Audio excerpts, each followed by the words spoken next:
Anine, hi all. Thanks for joining me for the first of a series of videos where I will be reading from my middle grade novel, Gidjie and the Wolves. Today we're going to start at the prologue.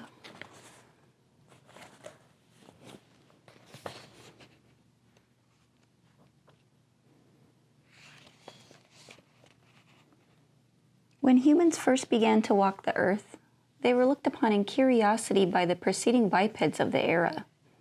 Unlike the older bipeds, who were capable of assuming both animal and human-like forms, the new humans had no tails, feathers, fangs, or fur to speak of. The older, dual-natured beings became known as the intermediaries, and they took upon themselves the duty of watching over humans and animals alike. Over time, a communication gap grew between the humans and the other beings. This led to confusion and, unfortunately, hostile behavior. Brief warfare occurred between the intermediaries and the humans, and the intermediaries, many who were more powerful in physical form than the humans, soon became regretful of the damage they had inflicted. As a result, they decided to hide their dual nature and only present themselves in human-like form when interacting with the human beings. Over the years, the customs and cultures of the intermediaries developed to bridge the communication gap between animals and humans, and they continued to work hard in their position of service to both accordingly. The goal of the average intermediary in present day is to help cultivate a space and time where all of the beings can understand one another clearly. This story is about a human girl adopted into a family of intermediaries. Immersed in this hidden world, she seeks to understand where she fits in and what her role will be.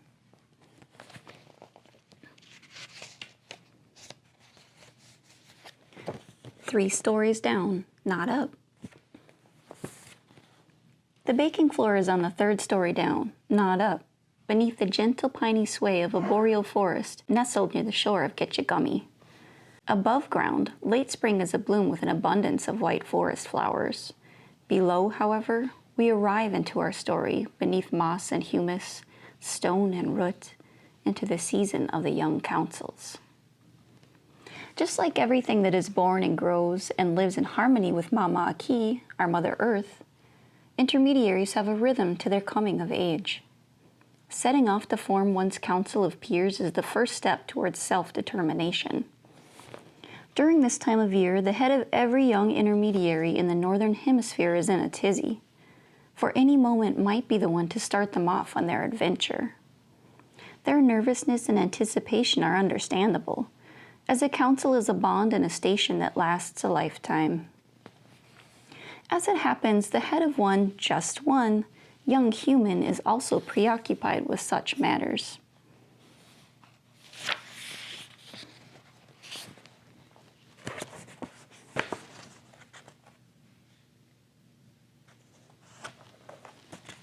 We find Gidjie in her favorite knee-length bright red dress with a nettle twine apron tied at her waist. A flat, square stone, black on one side and white on the other, hangs about her neck. And the humming. She is humming a very old hum, the kind that makes slime molds ooze and sway this way and that, the kind that can make water ripple, if ever just so slightly. Her black, waist-long hair is pinned on the top of her head, and she is covered nearly head to toe in light blue mineral dust. This ought to do the trick. This time, it'll work for sure, she thinks to herself as she kneads gingerly. She holds up the little piece of dough, looking proudly at it for a moment, before slipping it into the glass jar that sits in her shoulder bag beside her.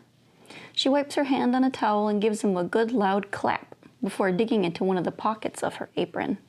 She pulls them out, and they are bright green. She climbs onto the bench next to her and reaches out, picking up the dough ball that was crawling towards the edge of the counter.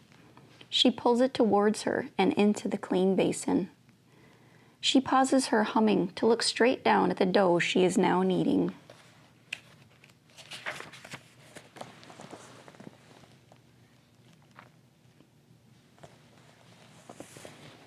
Oh, I don't know, Bluebell. If I was permitted, and if it was anything like what Aunt Florenzia does, I could wind up just about anywhere. she says, trying hard to imagine the future. If I wasn't a human, of course. A few bubbles pop up from the surface of the dough ball named Bluebell. That's true. Some people find themselves closer to home like Aunt Melandra's. But she never seems happy. I suspect that's the reason she's aged faster than Florenzia, but who knows?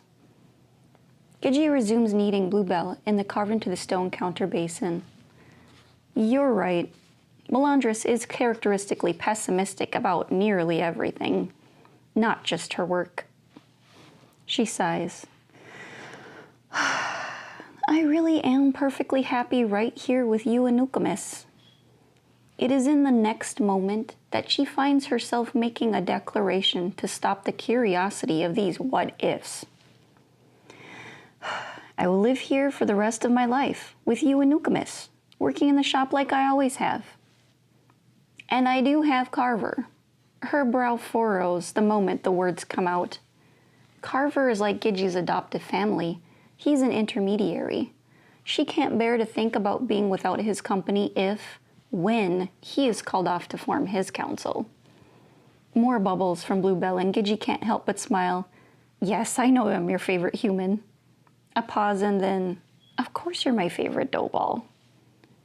Bluebell is in fact the only living dough ball Gidjie knows, but after years of her questioning, she can't help but wonder if there might be others out there.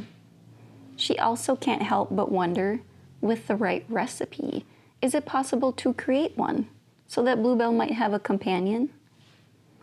In an attempt to answer that question, Gidjie has been spending long nights working on such a recipe and wondering about the properties the dough might have when baked into bread. She looks to the glass jar in her shoulder bag that holds the little piece of dough and smiles. The most prominent feature on the baking floor is a cluster of 7 ovens, each large enough to hold a dozen loaves of bread at a time.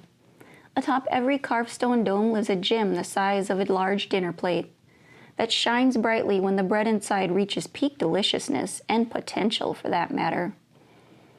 Let it be known that not all fires are the same. Those that dwell in these particular ovens are of individual natures. If you had the good fortune to look down from above upon fires and gems aglow, you might believe you were peering into an illuminated corner of space, for the glimmering cluster resembles a gathering of stars. Truth be told, one might also say the ovens appear arranged haphazardly. Story has it, Gidjie's adoptive grandfather, being an unusually large and excitable rabbit, had ran around digging fire pits for the first time in his life when his newly wedded wife had pondered, "Where shall I do my baking?" The stone ovens were a later addition, built where the original pits had been.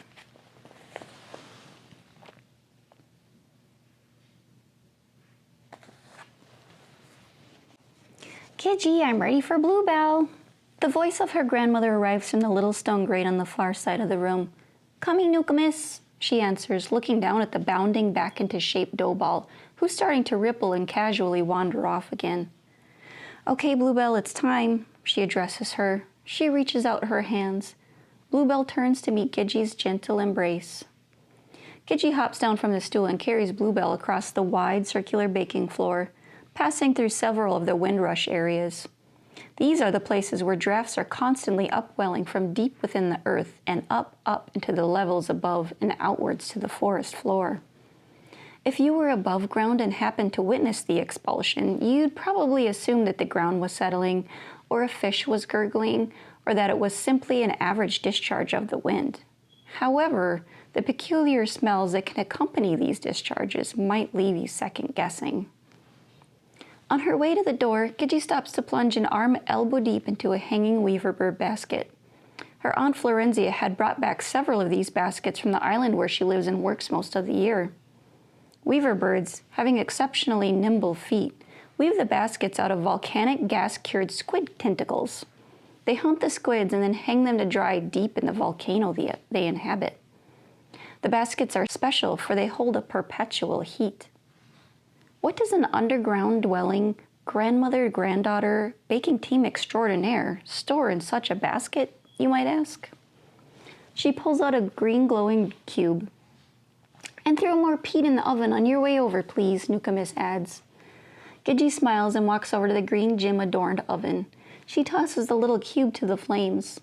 As they slowly make their way down the hall towards the rising room, Gidjie stops to admire the way the ancient carved-in-stone stories that line the hallway are illuminated by the flickering light of the baking room.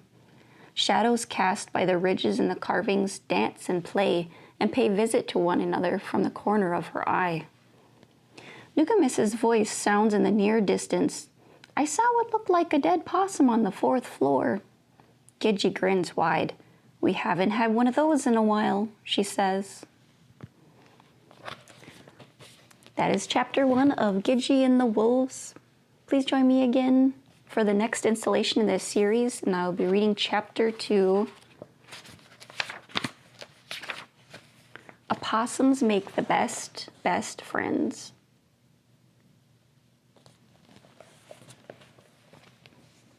Miigwech, Gegawabamin, Minawa. I will see you again later.